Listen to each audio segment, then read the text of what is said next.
Oi, gente, tudo bem? Bom dia. A gente vai voltar ao modo antigo aí para resolver as questões, né, que eu passei nas últimas aulas, tá? E vocês podem usar isso também como uma espécie de uma revisão para vocês fazerem essa avaliação. Acredito que vocês possam ver isso aqui antes. E então vou dar continuidade a partir dessa página aqui, ó, 396 no módulo 2, tá? E que fala sobre essa questão de sistemas políticos e econômicos, né? E a gente vai ver os exercícios daqui para frente, ok? Vamos lá.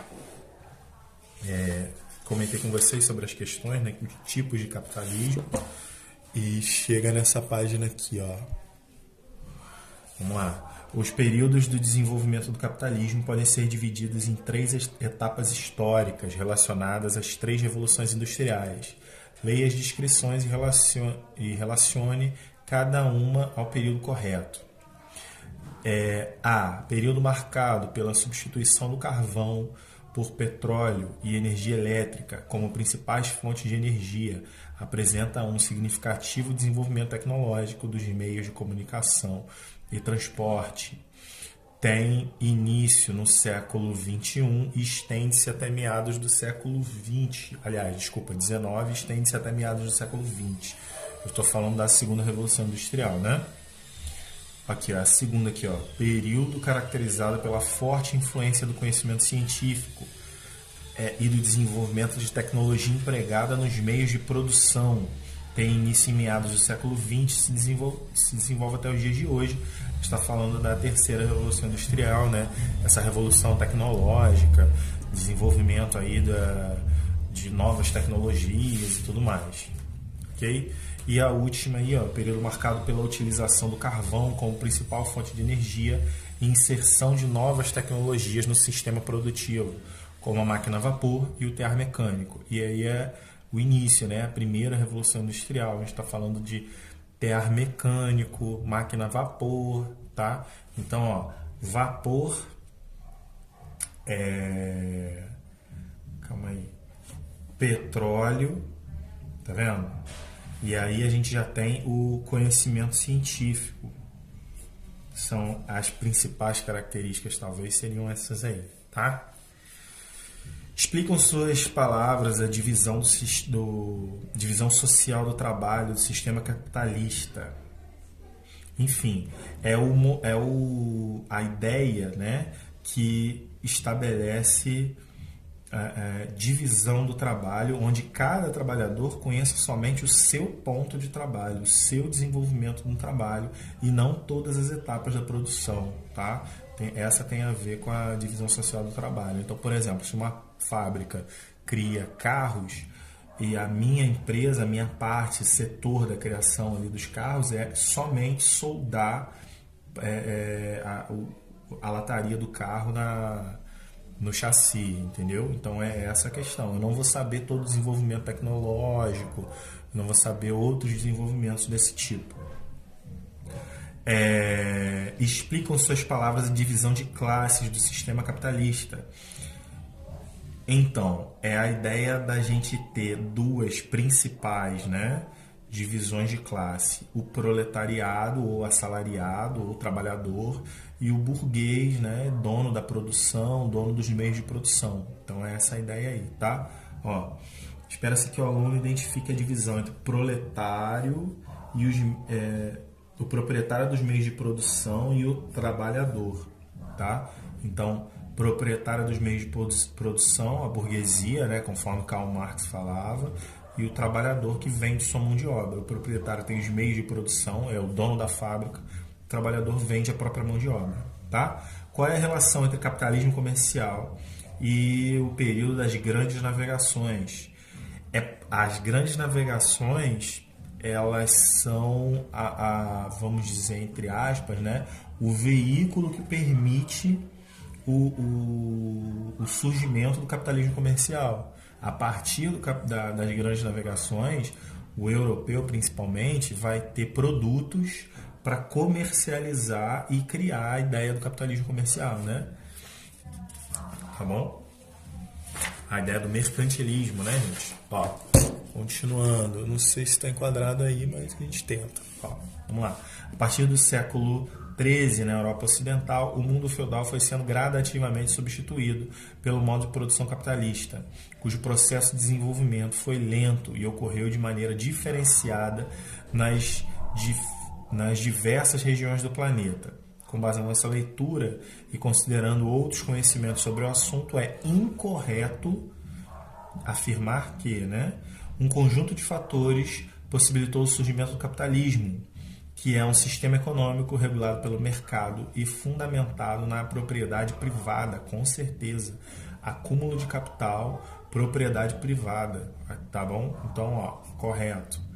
O comércio criou para a nova classe social surgida nas cidades, a burguesia, que passou a controlar o crescimento econômico.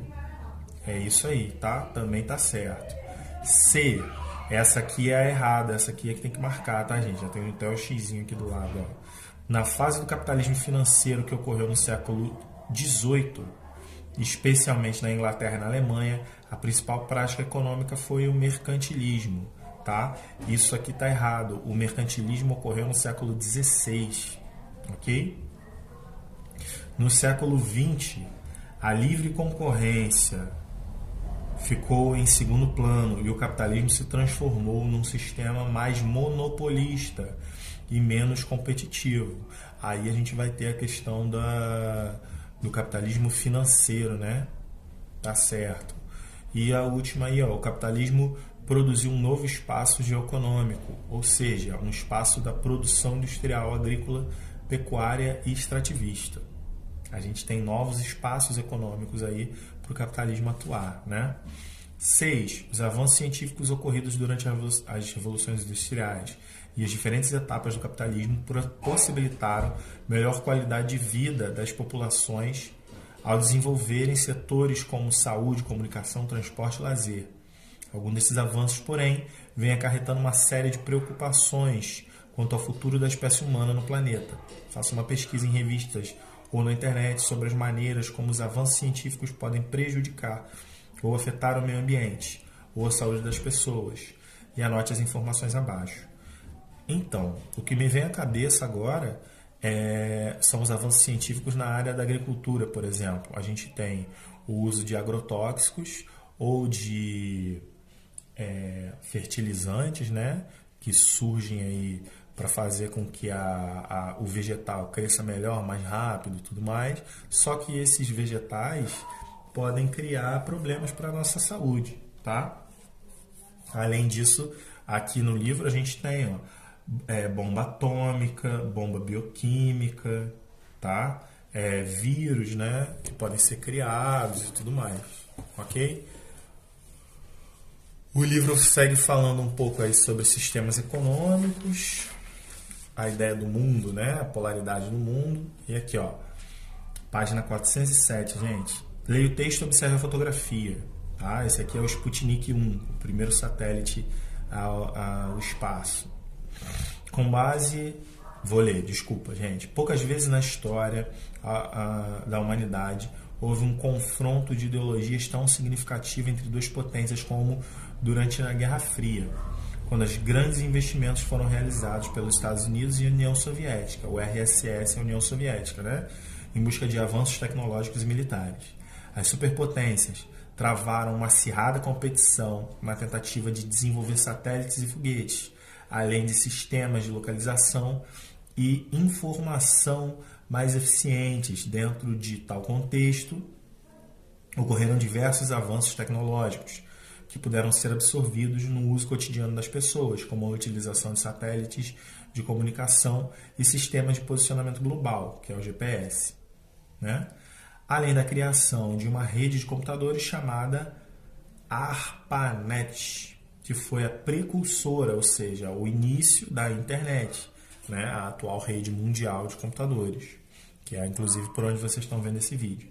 Com base nessas informações, é correto afirmar que a Guerra Fria foi um período marcado pelo temor de um confronto militar entre as duas superpotências da época e sem grande significância para o desenvolvimento da humanidade. Não, errado. tá? A Guerra Fria teve grande importância aí para o desenvolvimento da humanidade. A maior parte das tecnologias que a gente usa hoje surgiram, pelo menos a ideia do desenvolvimento delas, na Guerra Fria, tá? Só lembrando aí que a Guerra Fria ela vai do final da Segunda Guerra Mundial até 1990. Então, é muito tempo aí, né?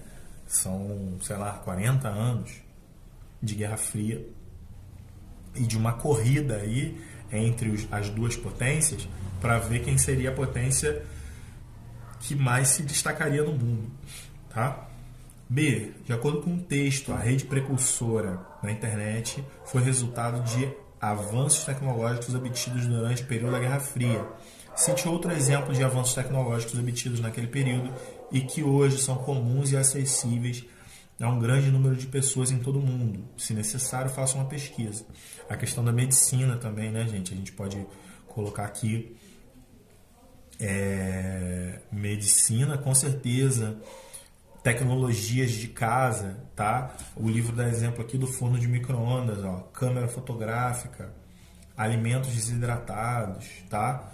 Mas a medicina, vacinas, pesquisas de biologia, isso tudo se desenvolveu muito durante esse período. Continuando.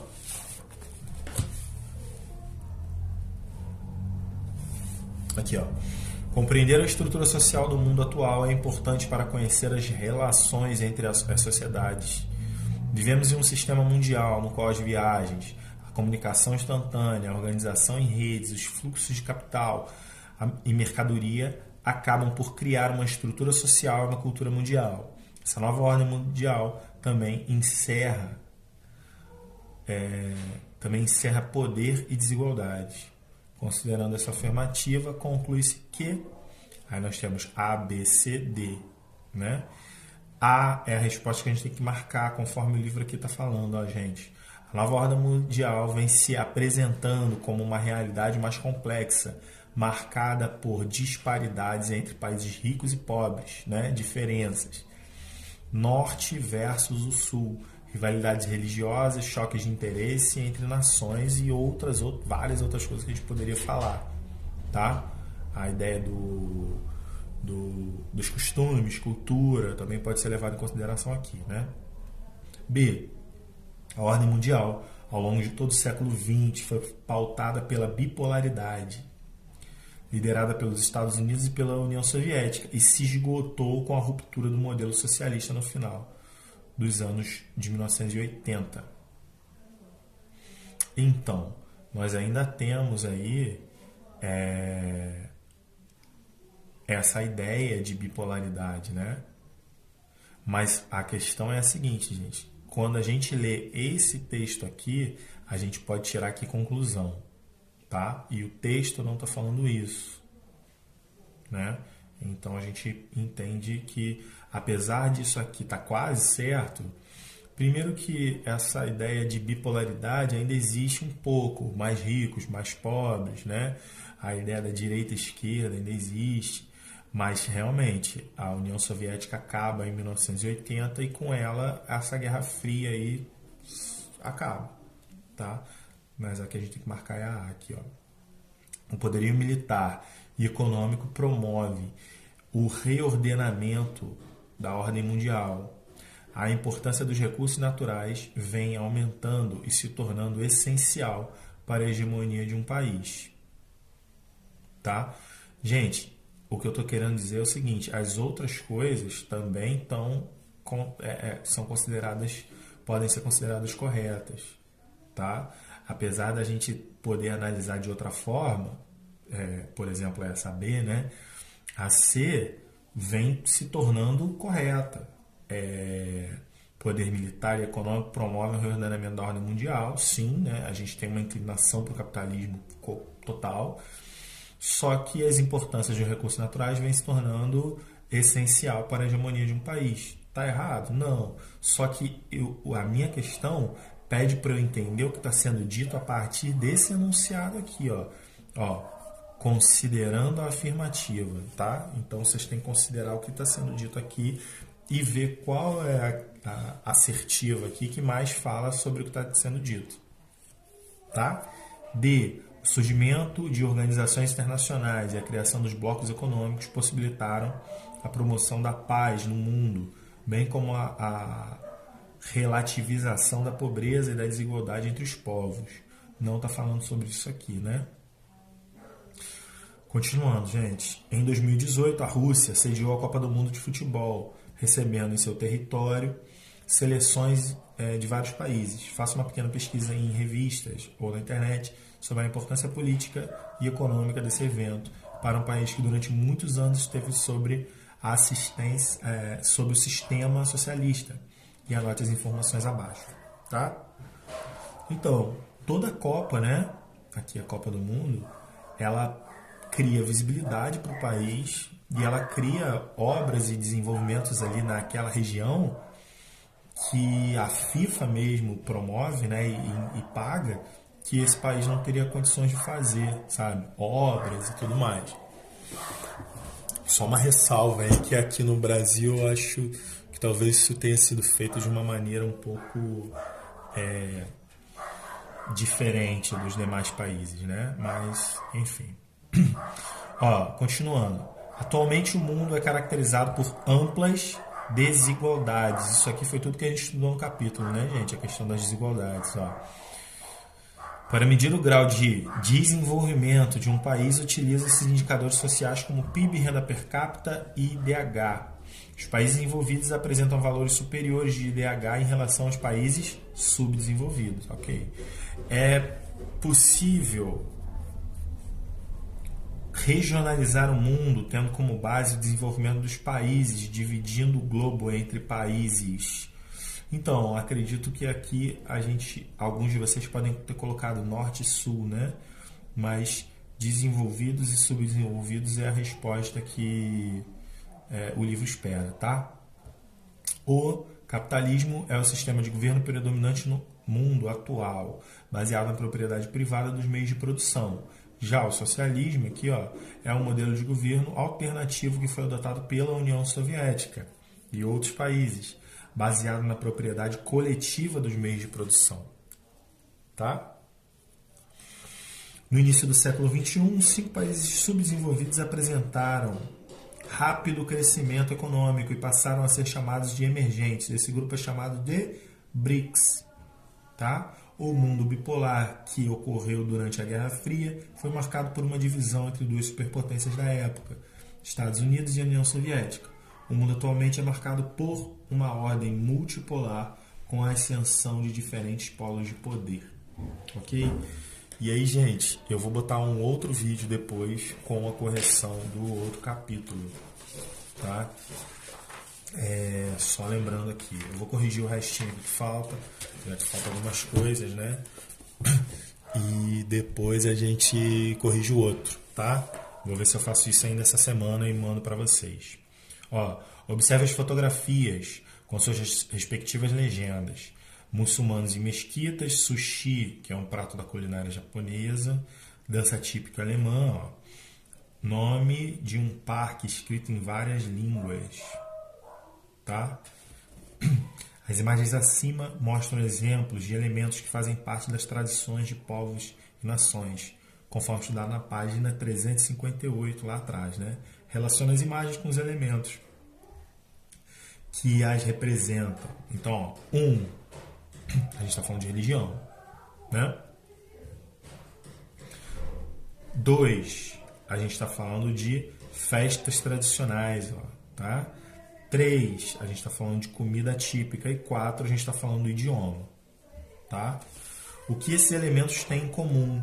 Esses elementos pertencem à cultura de um povo. Tá, gente? Então é isso que a resposta, é isso que o livro espera de vocês. E eu espero que vocês tenham entendido também que a cultura aí fala muito sobre o povo, né? Ó, explique como pode ser estabelecidos os limites dos territórios nacionais. Tá? Eles são feitos através da questão política, né, gente? Então você tem aí limites, vamos colocar assim, muitas vezes limites naturais, tá? Ou limites culturais, né? Limites relacionados a tradições, que eles são feitos, são traçados e são, vamos dizer, acordados, né? Acordados com acordos através de questões de diplomacia entre um país e outro, tá? Então, ó, tá vendo? Ó, muitas vezes, cadê? Tratados e acordos diplomáticos internacionais. Esses limites podem ser definidos por marcos naturais, como rios e montanhas, né? E artificiais também, ruas, coisas desse tipo. Considerando os elementos naturais, em muitos casos, os territórios culturais, tá? Como eu disse, ruas, né? Essas coisas assim. Em alguns locais são indicados por placas ou controlados por muros ou cerca, no caso dos Estados Unidos e México, né? Que em algumas partes ali do limite tem uma cerca ou um muro. Ó, relaciona as nações abaixo suas respectivas informações, tá? Sua população apresenta forte identidade nacional e desejo por independência em relação ao governo espanhol. Então já sei que é País Basco, né? Espanha, tá? Minoria étnica que segue preceitos religiosos budistas e foi dominada pela China, é o Tibete, ou Tibete, né? E aqui, Kurdistão, minoria étnica representada por cerca de 30 milhões de pessoas em países como Turquia, Iraque e Síria. 30 milhões de pessoas já é bastante gente, né, gente? Ó. 4. Ocupando uma região muito rica em petróleo, espremida entre as fronteiras da Turquia, Síria, Iraque e Irã, esse povo que não constitui um Estado com E maiúsculo, né? Governo, tá, gente? Tem lutado por sua independência desde o século XVI e teve todas as suas tentativas de emancipação reprimidas com extrema violência. Trata-se dos... Aí você vai voltar lá, ver, né, essa região aqui, vai voltar lá no livro, ver essa região aqui e vai ver que são os curdos.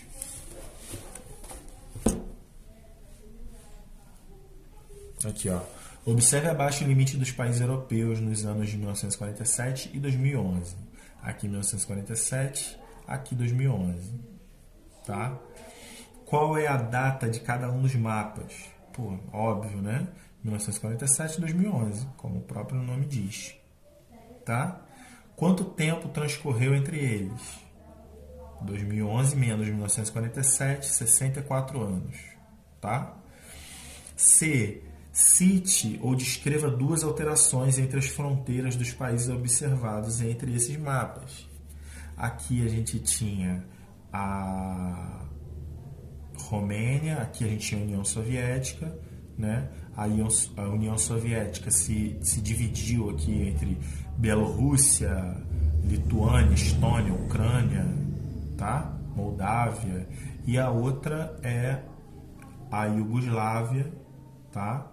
Que se dividiu também e virou Croácia, Sérvia, aqui, ó, Croácia e Sérvia, por exemplo, tá?